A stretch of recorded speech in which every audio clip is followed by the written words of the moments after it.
Welcome to another episode of Golden Nuggets, Tips and Tales, powered by Property Finder, the most trusted and widely used property portal in the region.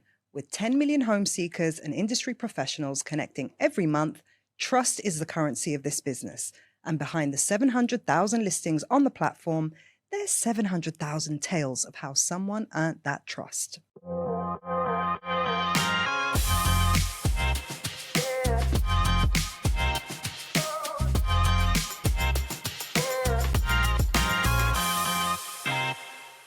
Today, I am with one of Property Finder's day one super agents, Alba, Cavallo, Esclapez of Elite Properties.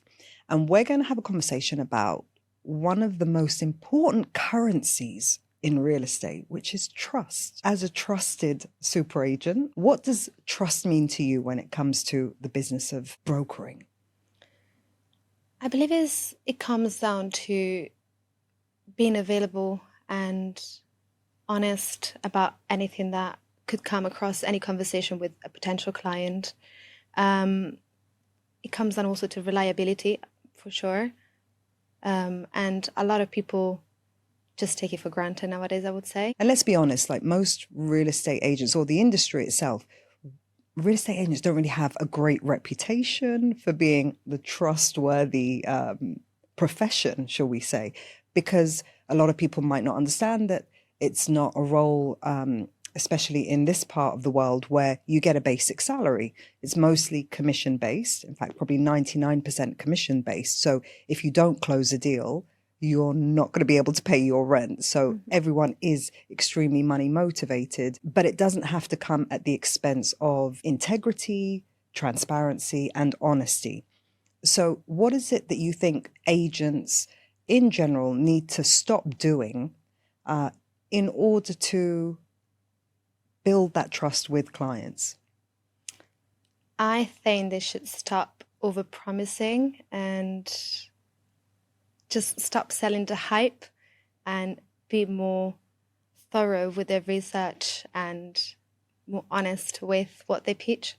A lot of agents, as you said, nowadays, they just sell for the sake of selling. It's just a commission scheme numbers for them, and that's about it. But I do believe that when you just sell for commission purposes or numbers, it's just going to burn out.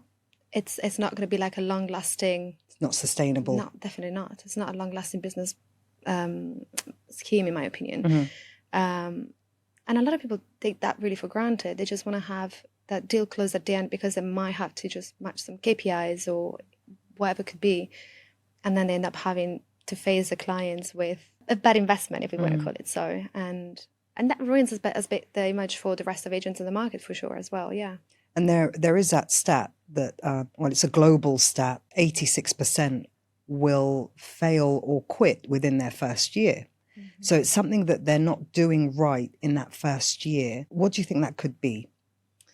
I think you have a lot of people that come with the motivation, and they come just also with the idea of the hype of Dubai, the money-making chances, the luxury bling side of things.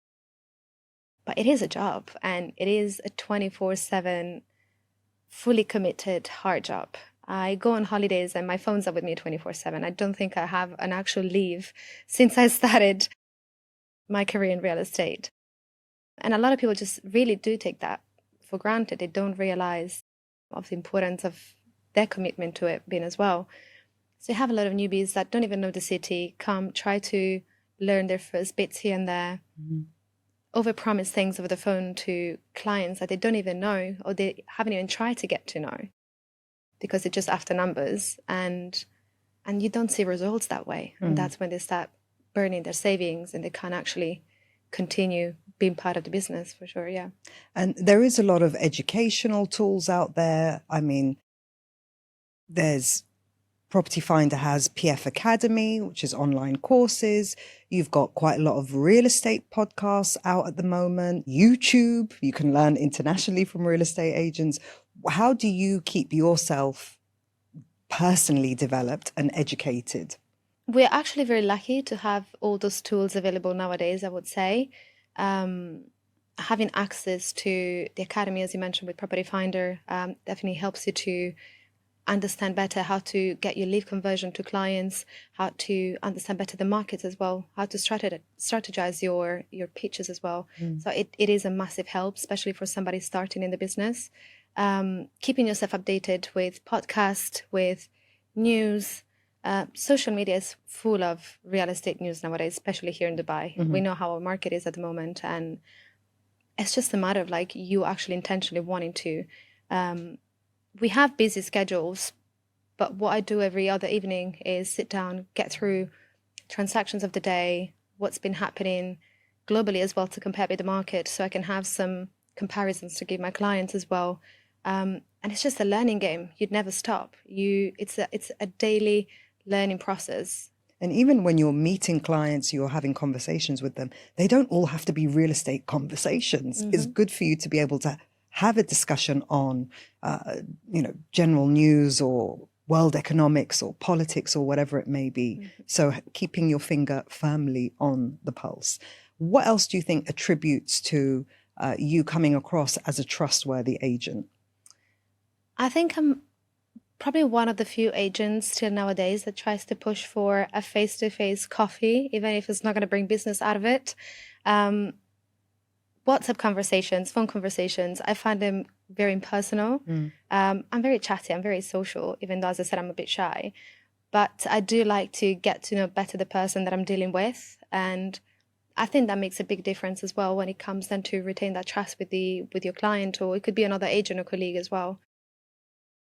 And I don't think a lot of people realize. I think that face-to-face kind of meetings are considered to be old school. And at the end of the day, I think that's something that clients really appreciate and make a difference in this market. Because you have a lot of agents just calling through and saying, oh, I want to sell your property. Okay, but who are you? Yeah. What are you bringing to the table for me? Are you going to actually help me? Do you know what my case is, right? So it's a bit adding all those little touches, I would say, along the way. So that coffee meeting that you have, if I'm an agent listening to this and I'm thinking, oh, I want to start having consultations with my leads, what do you talk about? What do you ask them? What's the conversation? I think it really depends on the person. You have to read a bit the room first and see culturally what you can actually discuss, first of all, and who is on the other side. If it's an investor, if it's somebody emotionally attached to what they're trying to do and seeking guidance from you, right? A lot of the times they literally starts talking about Dubai, how long they've been here, profession, what their hobbies are, family. I am an avid traveler myself. So I feel like most of the times we end up talking about trips, sides of the world, what to do, what not to do. I'm very sporty as well. So sometimes I go out, play golf with my clients, and it's a good fun, and we don't even talk business. And maybe at the end of the game, you're like, oh, okay, so send me across the information that we spoke about the other day. So it's just a matter of like building that trust in that sense, letting them know that you're not there just for business with them, that some of them consider me a friend. Sometimes I have a lovely family from the States. They are relocating here now. And every time we meet for viewings, they have 5 kids. The 5 kids will show up just to say hi to Miss Alba, and then they will go away with the nanny, and I'll stay with the parents. Oh. So I think that also makes a big difference, and it's what fulfills me as well when I do my job, because it's not just a transaction, another boring meeting that is just taking longer in my day, and that's about it. And it is like this job is probably 90% trust building, rapport building, connection building, and 10% selling or 10% transacting, It right? is indeed, I believe so, yeah, for sure. Lastly, are there any examples of where perhaps doing these consultations, maybe spent at half an hour, 1 hour, is there an example that you can give where that 1 hour saved you maybe 5 hours showing the wrong properties?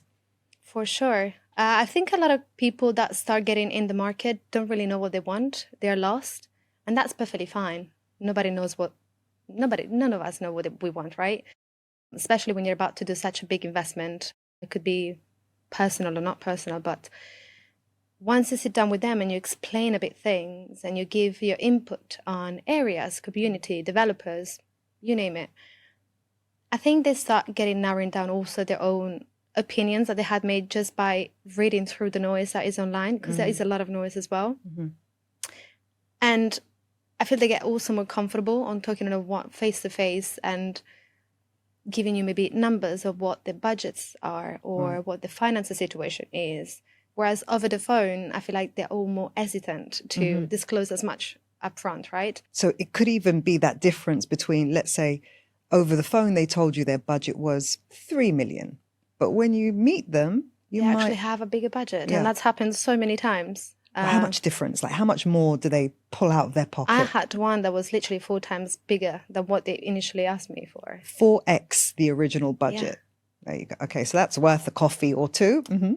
And they invested more and more in the years as well. So the first property, they thought they were going to spend maybe something around 2 million. They ended up buying something that was 5 million. And later on, they bought something that was 20 million. Right. So, and it all started from an inquiry for a 2 million thing.